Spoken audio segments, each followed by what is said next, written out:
inherently have an issue with mumbling when I talk. So if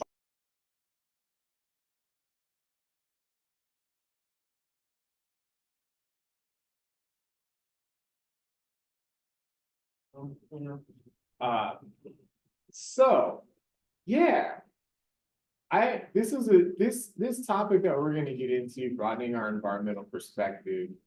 Um, you know, one of the things that I learned, with my like Montessori training, and I also went to Montessori school as a kid, was when we would talk about English or we would talk about language, right? And one of the things that they had to do is called symbolization.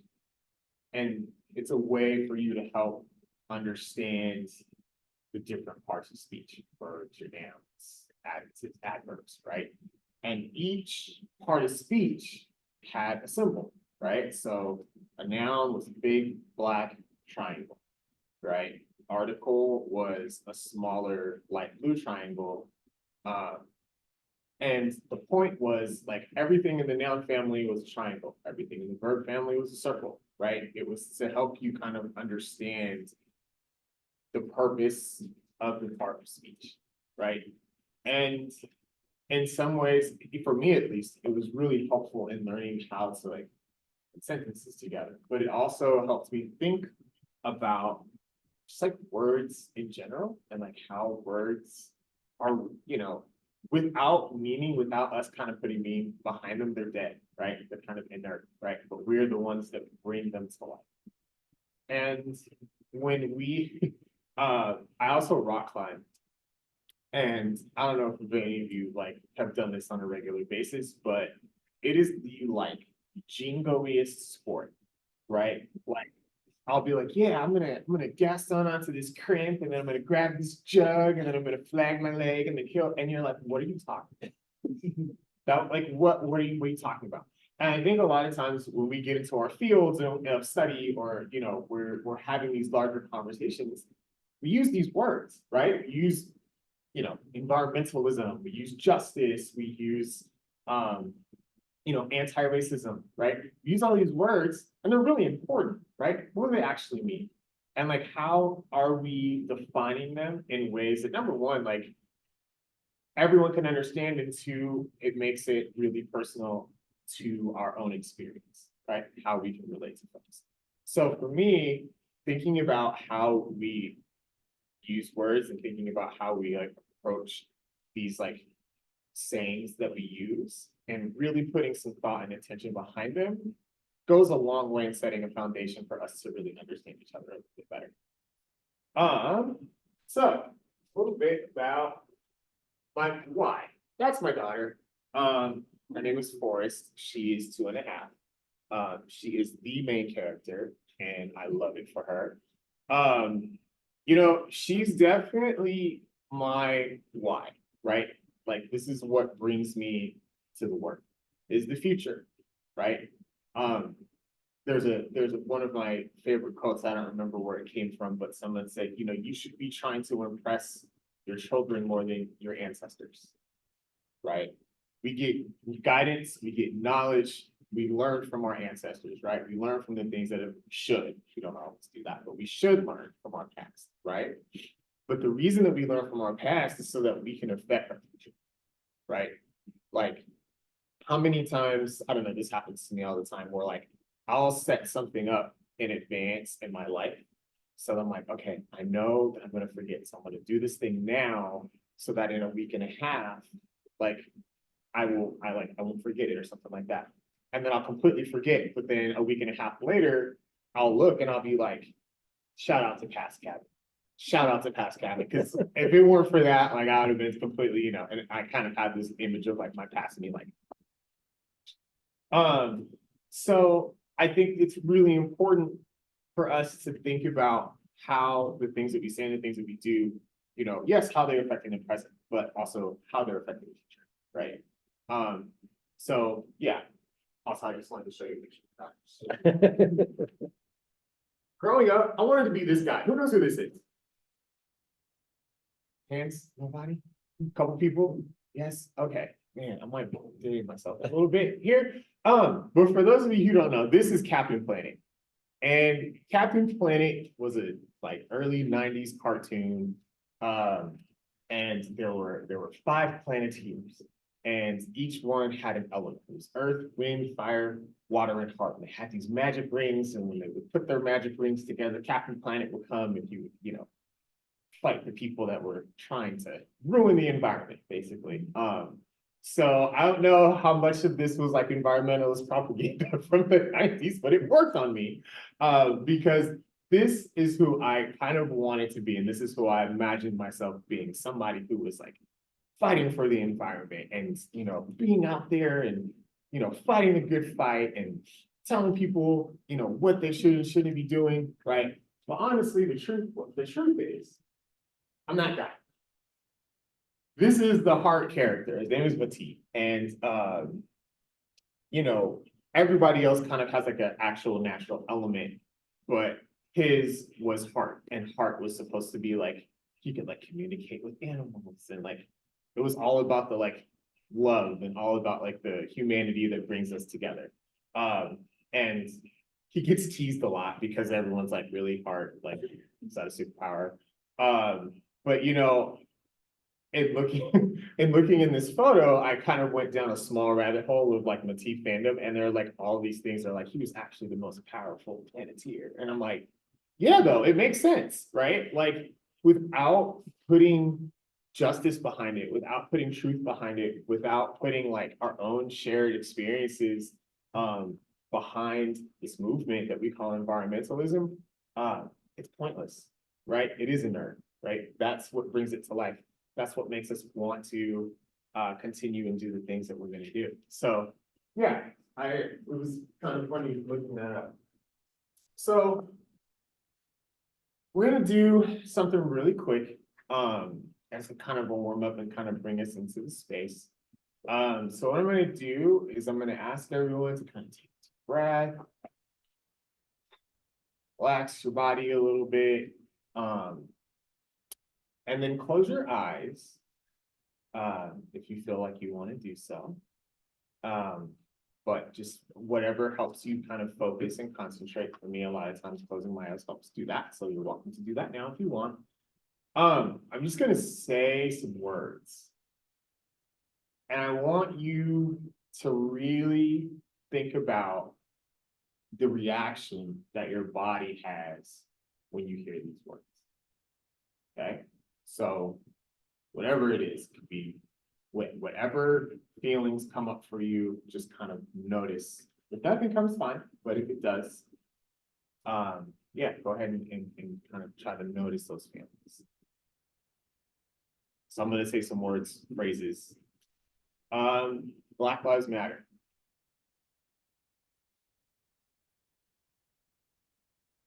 Make America great again.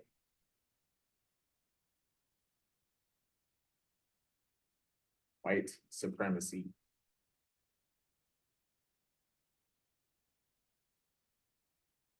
Social justice.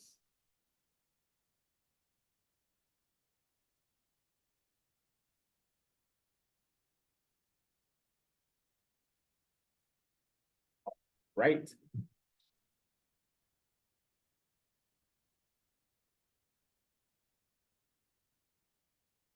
Israel.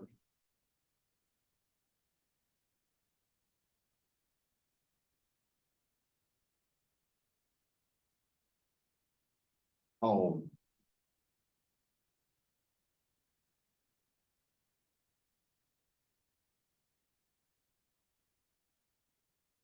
Doom.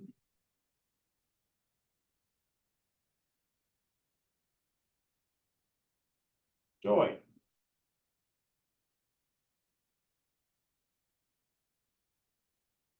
Defund the police.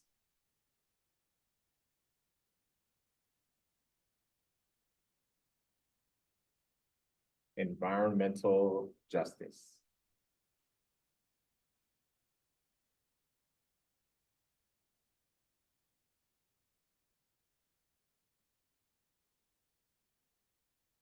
Ocean.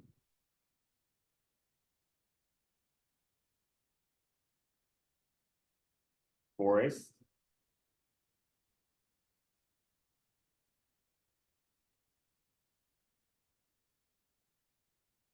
Hope.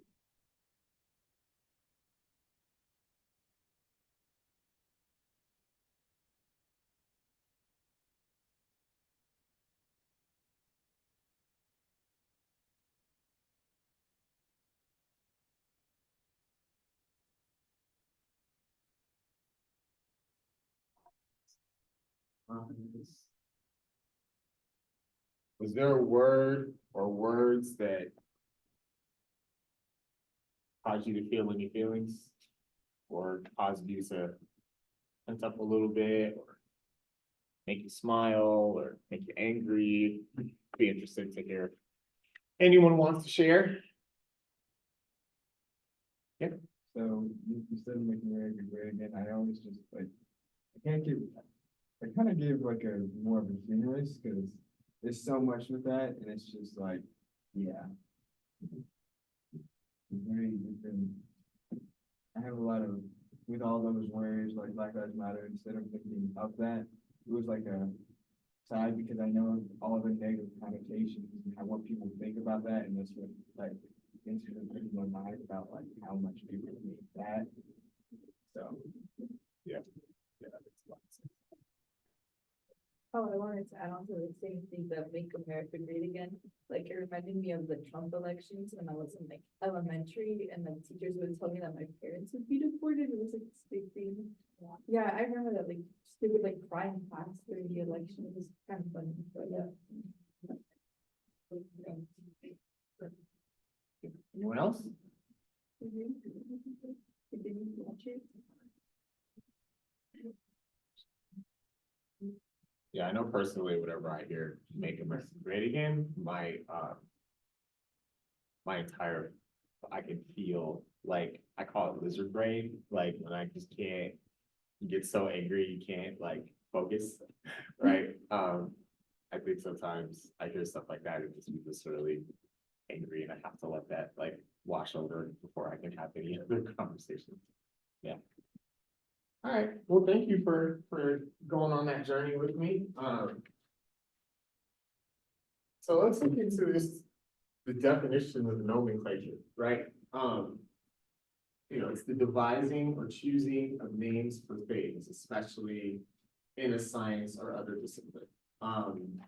So the root word there is nomen, right? And that's Latin for name. That's the origin of the word noun that we have in English. Nomenclature, you know, it comes from the Latin to call, so literally name calling, right? And I've always, I don't know, I've always found it fascinating to think about the noun because it really is a reflection on how our brains work, right? Our brains are wired to give names to things. That's how we make sense of the world, right? Usually, think of a kid's first words, usually, not all the time, but most of the time, it's a noun. It's a person, it's a place, thing, right? Mama, dad, book, duck, right? There are always things that not are always tactile, but usually they are, right? They're concrete.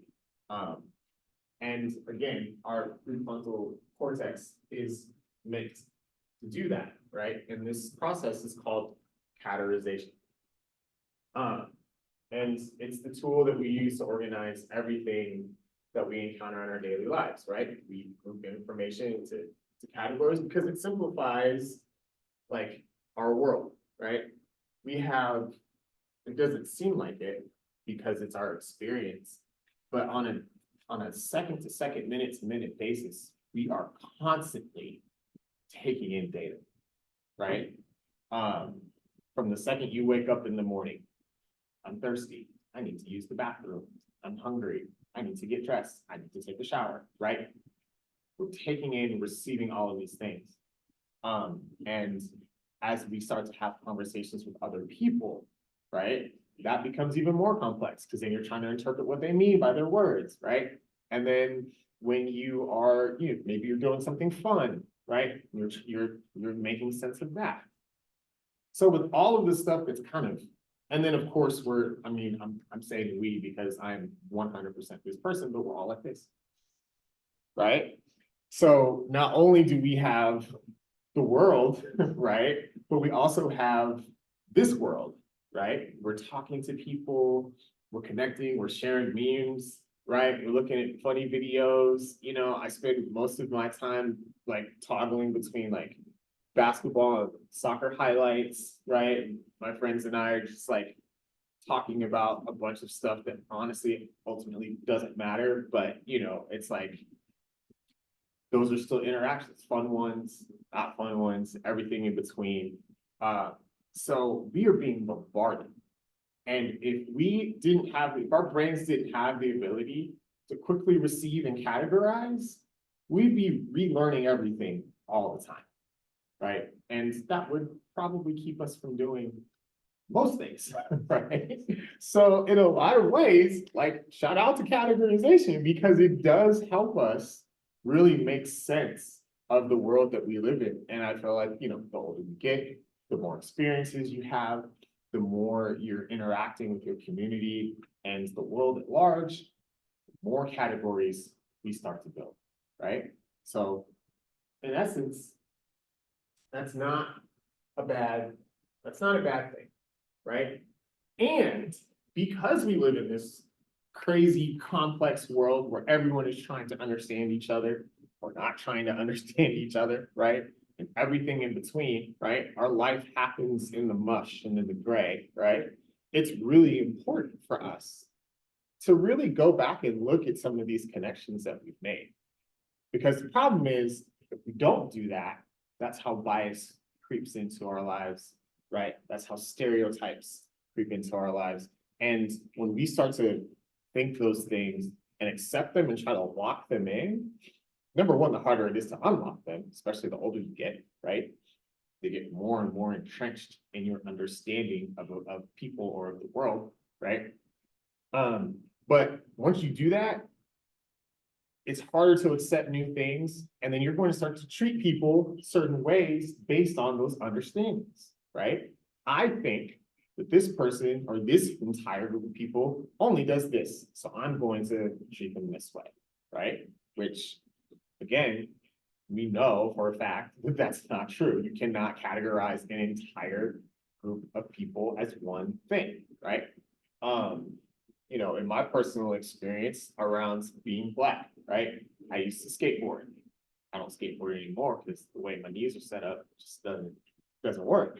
But, when I was like 18, 19 years old, I was like the only kid that looked like me doing that.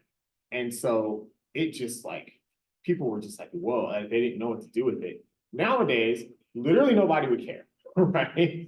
But in 2003, 2004, like that was a thing, right? So it was funny, and I still kind of like doing this to this day. I kind of like watching people's brains short out when you present something to them that they're just like, really, right? Because stereotypes and bias tend to manifest as surprise, right? So if you feel like you're surprised when someone says something, that's a great way to kind of stop and check and be like, why did that surprise me, right? It's a great way to go back and kind of check some of those linkages, right? We have to always come back and do some maintenance on those like truths that we felt like we've arrived at. And that can be tough because some things are really deeply, deeply rooted inside of us. And someone or some people very, very important to us told us these things, and we accept them as truth because it was a parent or it was another adult in our life that we really looked up to and respected, right? So going back to constantly check these things is really, really, really important. Good so far? So yeah, let's bring this kind of into the environment, right? Because that's why we're here. Humans, in my opinion, I mean, I like being a human, it's pretty dope, right? And I think over the course of our history, we have been able to innovate and create, a really cool existence, right? This doesn't mean that there isn't a dark side to that, right?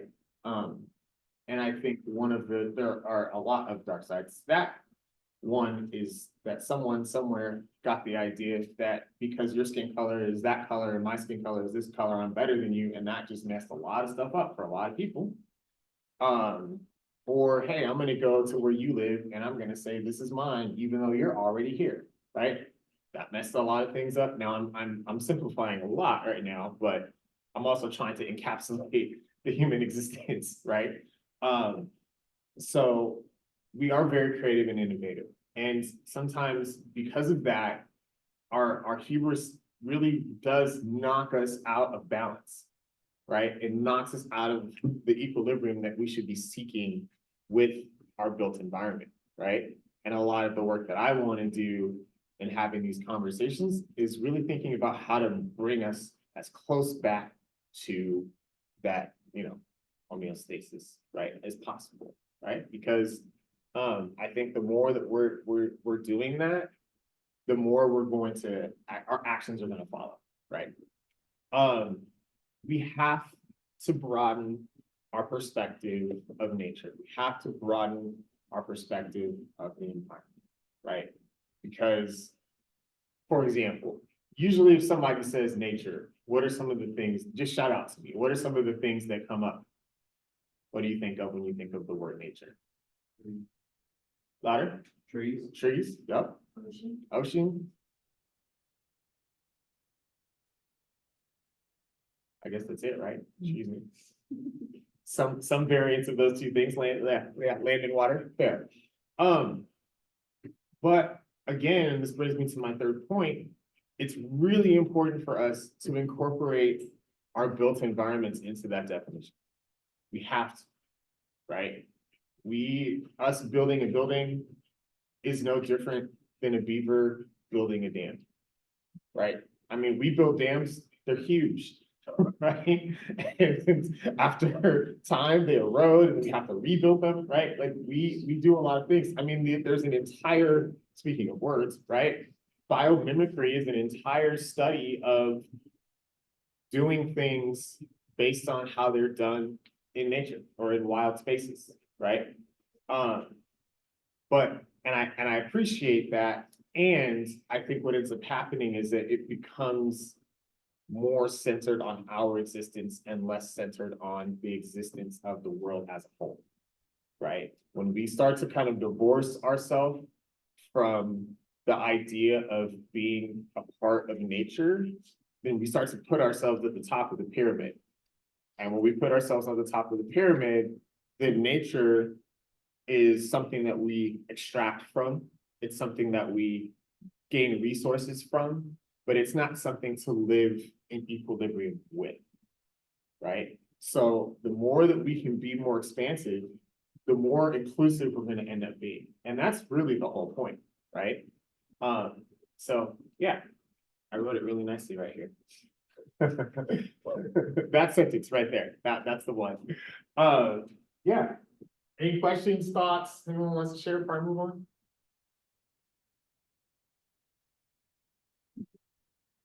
I had a professor that said that you're supposed to take 21 seconds before you move on, and that's a really long time. It works, but it's a really long time.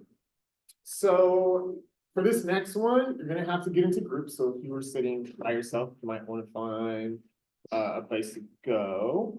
But let's just take about 5 to 10 minutes. And I want you to talk in your table groups to really just try to define these terms: nature, environment, climate change, and justice. No Googling, no phones. I want you to use you got the ultimate Google up here. So yeah, let's find some places to sit. Might help to write some stuff down if you need to. And then, yeah, we'll come back and I'll check in about 5 minutes. If we need more time, I'll add more time. Sounds good? Okay.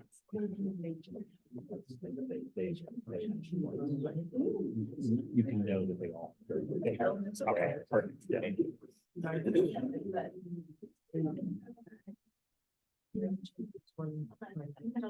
Oh, yeah, Zoom folks, if you want to put your answers in the chat, that could work too.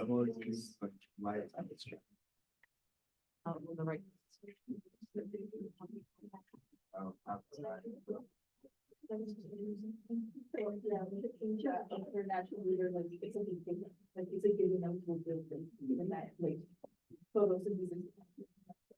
I don't know. It was literally a definition. Yeah. I was so out. Like, what's it on?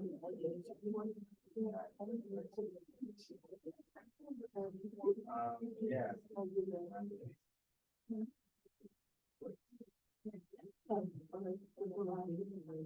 Something with reason.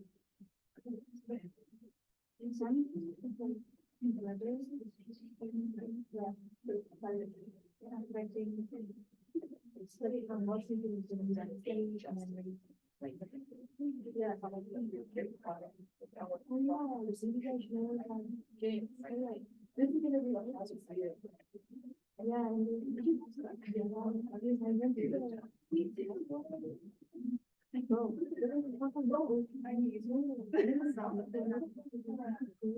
no, I went to this meeting, but I was so much short this time.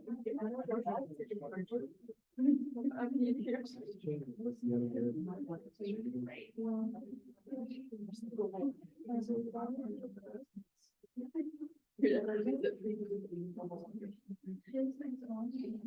Oh, wow.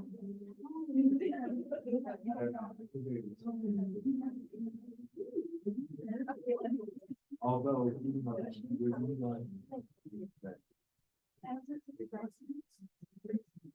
Yesterday, so we they slowed we bought an e-bike, right? And a couple of like my kids, like parents were talking about it, and I was telling them, oh, I love this bike. The price is really, it's a really good price for you, because usually they can be, 5-6 grand. So it's 1,300. And so she's like, oh, wow, really? Yeah. And so my friend just texted me this morning, like, you'd like to know that, like, she just went out and bought the exact. Is that The bike gang is it's expanding. That's awesome. Yeah. You all rise together. That's what I want to do. Yeah, that's awesome. Yeah. I think if we could get everyone right, yeah, the more people I can get riding, the better. Yeah, totally, Yeah, totally. absolutely. Are you still in Seattle, or are you I live in down here West Seattle. now? Okay. Yeah. So, yeah, I was living in Columbia City or Rainier Beach, and then I started dating my wife, and she had a place over in West Seattle that was under construction, like she was a bigger model, so it made more sense for me to live in church. But yeah, right in the beach is great. Every once in a while we'll do like group rides here to Highline, and it just feels so much better, so much safer on the road. You've got other people around you, Yeah, it's so.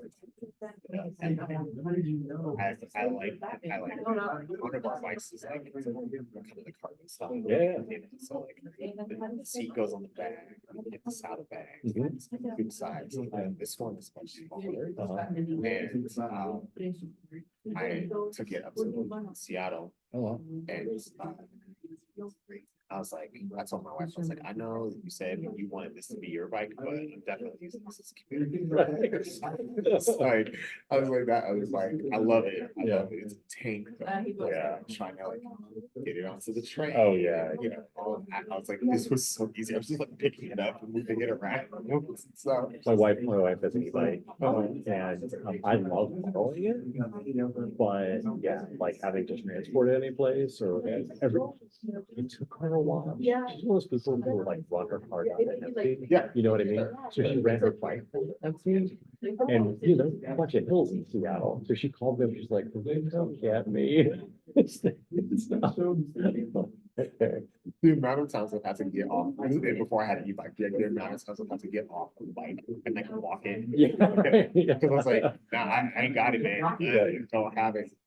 Yeah. Yeah, we don't, yeah. So are you, so you work in North Seattle? I work in North Seattle. Oh, wow, that's commute. Yeah, yeah. Thankfully, we don't live too far from the light road. Oh, great. And so I go straight. That's perfect. How long does it take? About half an hour. That's the like, takes me to get here, Mhm. driving, yeah. Yeah, yeah, give or take a few minutes, but yeah, it's been good. It's just that like with my work, I am going to different locations. Yeah.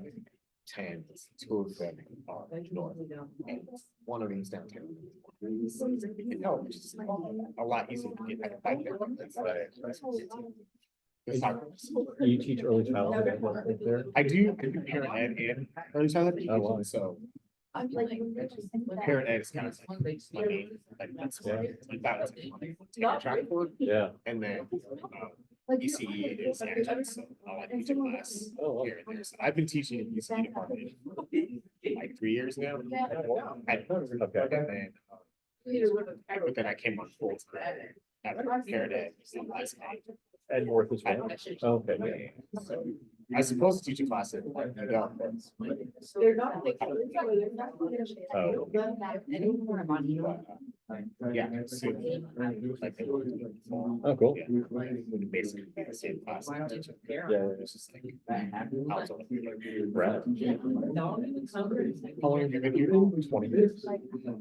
That's so cool. That's so cool. I love it. Which makes you feel really old. Yeah, yeah.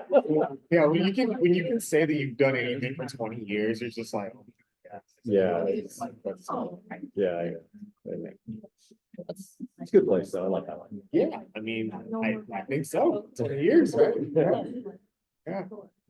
And you've been in the same Same position. sense of business. Yeah. I came in as a 1 year and then I take a track open up, I applied. Yeah, that's where I'm at right now. I'm like almost half, a little less than half. Right. It's like 7 quarters or Yeah. something. This is quarter 3 of that. So, pretty good. Great. Yeah. I never thought I'd do that. There I am. Yeah, it's great. Super easy. Yeah. How we doing? Sounds like we're having some good conversations. Do we want to come back or need a few more minutes? Don't everybody respond. We can come back. Are you ready to come back? Okay, yeah, let's come back. Let's come back. All right, let's share out. What are some of the let's start with nature. We'll just kind of start with nature and work our way down. What were some of the things that you came to for nature? Yeah. The living world around us. Love it.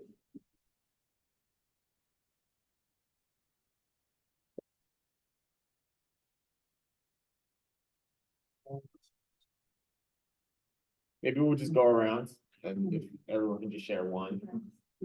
That way we get it. Trees, plants. Yes. What about y'all? Elements of life. Okay. Like, Nature is like a given, it's something that is going to happen, like it's human nature, we're gonna build houses, and it's nature that plants are gonna float to the sides. okay, so like the dynamism, like nature's dynamic, like it moves, right? So like the moving aspects of it. Okay. Back, We just said living things. living things. Okay. Cool. Excellent. Environment. Let's go first. Yeah. The modern or more specific surrounding the city in which we live. Love it. What about y'all? We just said your surroundings. Your surroundings? Okay. Living space, like something where it's made for something to live in. There's always something to be an environment. There's multiple factors. Okay. What are some of those factors? Resources? Okay. Things to live in, it's like plants, humans work, but this is the environment right there. So kind of kind of the ecology of it, like how things relate to each other. So like the environment is, yeah, kind of those relationships. Yeah. I don't want to put words in about that. I'm just trying to synthesize back what I heard. Cool. What about the middle? You said like living and not living mechanisms? Living and non-living mechanisms? Okay. Our surroundings and surroundings. Surroundings, yeah. Okay. Cool. Climate change. Should we just keep the same order? Start in the back and we'll work our way through. The change in temperature for due to human time. Okay.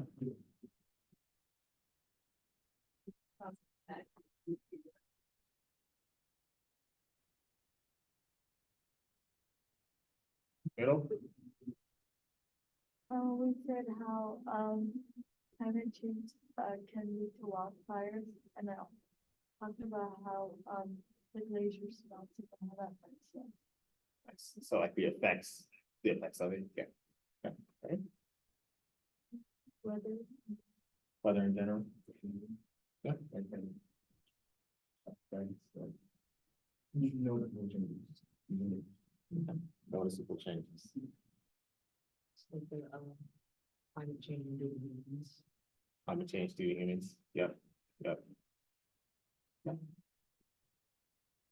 And lastly, justice. Retribution for wrongdoing, fairness and equity in mind. That um, harm, we also said equity, equity. yeah, Okay. volume, Quality. Quality.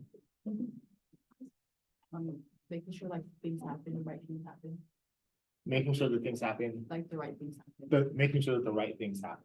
Oh, excellent. All right. Thank you. We had a couple folks On Zoom. Yeah. so, the world non-altered versus artificial world us for nature, sorry. Environment, a place specifically described by their plant, animal life and weather. Climate change, the world getting hotter due to carbon emissions and pollution. And justice, everyone getting their fair share, everything living in balance and equilibrium. Right. Good. Yeah. All on. Good. All right. So. We just kind of we did number one, right? We shared our definitions. Now. We're gonna do the same thing again. And this time, I want you to rewrite your definitions to try to be more inclusive. Just think about the ways that you can expand that definition so that it might be a little bit more all-encompassing, right? Sometimes you can use a word, sometimes it takes a little bit more thought, takes a little more intention behind it. But yeah, so we'll go back to those other words. Go back to those words. Did y'all write them down? I can also put them back up if that would be helpful. But yeah, let's talk back in our groups and let's think about those four things. And let's think about ways that we can rewrite those definitions and expand them so that they include more things and they include more people.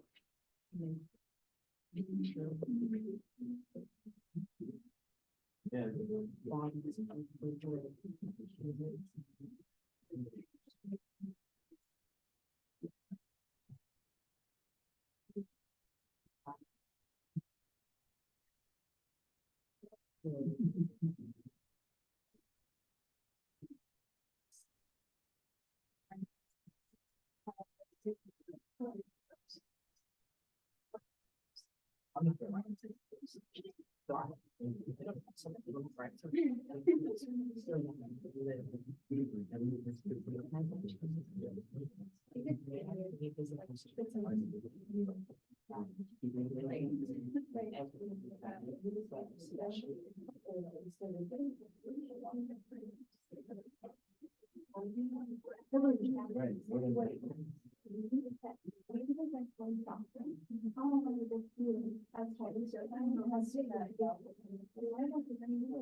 Anyway, what are you saying in those?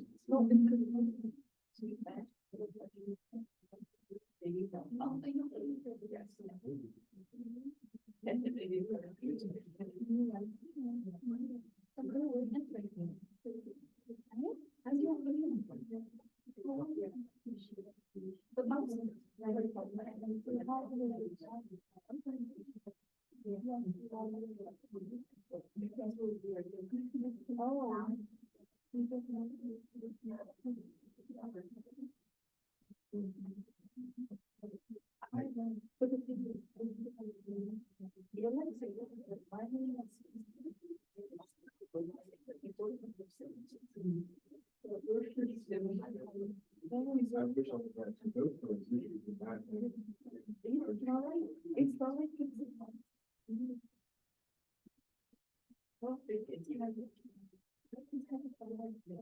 Take a couple more minutes. Back, close out. Oh, no, I'm not saying that. Oh. You just don't wanna, you know, if I were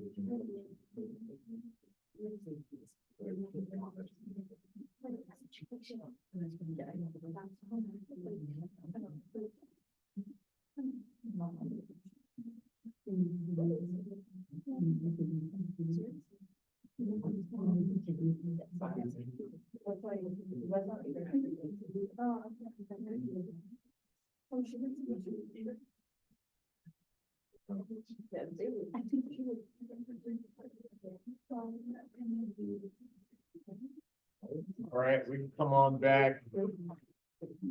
If you didn't get a chance to finish, then that could be your homework.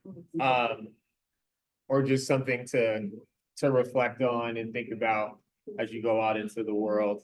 I know the class is almost over. I don't want to keep you over.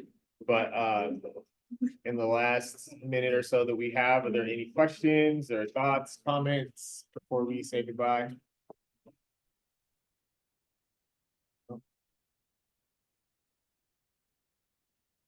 All right, I won't keep you for a full 21 seconds. Well, thank you. This was great. I really appreciate your time and attention, and I hope you learned something. And if you want to keep in touch, just let me know. And yeah, thanks a lot.